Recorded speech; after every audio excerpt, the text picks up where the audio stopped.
Hi guys, Cynthia here with Creative Thinking. I am so excited to start this first week for the Symbis couples communication.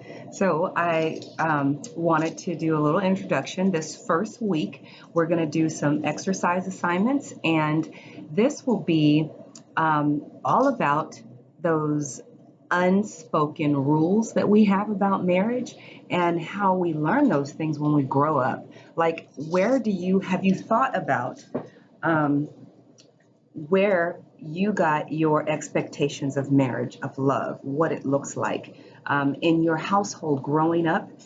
How was love shown in your house? My parents, when I was growing up, they were always very affectionate and really playful with one another. So I always look forward to having a marriage that was like that. We were a really close knit family. And we shared things and did family vacations and camping. And like I had 1,000 cousins that we hung out with and that lived with us, or friends that we stayed with. And in our house, one of the things that I loved is everybody who walked through the door was like family for me. So my friends that came over, this was their house. Like my parents now to this day, they never lock their door during the daytime because people just come and go all the time, random people. So it's like once you come, you're just here. That's who you are. So it really showed me how to trust people. We just accept people and love on people, and family is not necessarily blood kind of thing. Whereas my husband is from a more guarded household where they didn't have that. So he has issues with trusting just anybody and letting people in so easily. So I learned a different way of showing what a marriage is supposed to look like, just as he did from watching his parents. But when you come together, have you discussed those things? Have you talked about those things? Because sometimes we tend to go into things just expecting, because my father was the one who did all the cooking. My father also was the one that did all the repairs. And he also maintained the cars, and he was the provider of the household and everything. So I grew up in a household that was okay with, there was the shared chore list. There wasn't a women do this and men do that. We just, whoever was good at it. My dad did that stuff because that's what he was good at. He enjoyed cooking, but he enjoyed taking care of the house, and he wanted to take care of my mother. And my mother loved being taken care of. So I kind of picked up her mentality, and my dad took care of me just like that. So my unspoken rule was a man is just supposed to take care of things, and that's what you expect of your husband. I was fortunate enough to marry a husband who was just like my father, and he does take care of all the needs. He knows how to cook, and he cooks better than I do.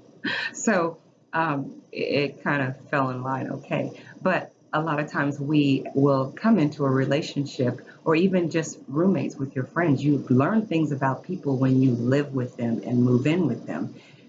The things that they were raised up differently. They may be messy, and you're a neat person, and this drives you crazy, and they squeeze the toothpaste, but you roll the toothpaste. That's me.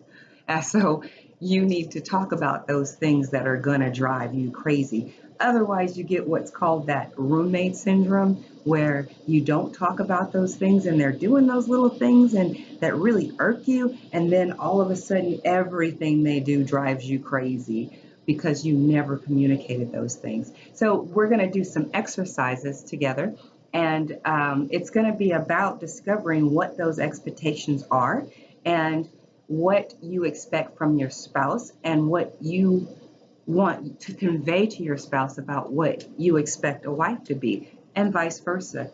Your spouse will be letting you know, or your fiance will be letting you know the things that they expect of you and what they think a husband is supposed to be. So we're going to talk about those things, write them down separately so we can come together and have that conversation about those different topics and expectations, so that those are laid out on the table. Those are all things that you don't really think about before stepping into a relationship. You don't think about discussing what are the things, the chores, like who does what, who takes out the garbage. And it's interesting when you do the little survey and you're checking off, oh, I'll cook, I will watch the kids, I stay home, I do all the party planning, and then he's checking off. She stays home, but we both take care of the kids, and we both bring home, whatever. She takes out the garbage because I'm at work, So you don't know until you actually see all of that stuff written down and get the opportunity to discuss those things.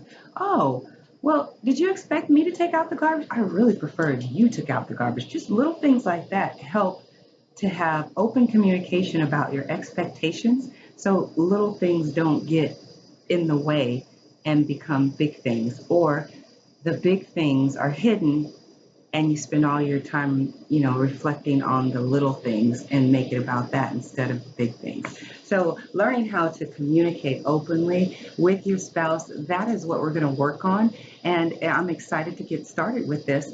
And so that when you do these homework assignments, and you'll do them in this session, and we'll talk about it and discuss it, communicate what needs to be done and how we start those conversations and get those discussions started.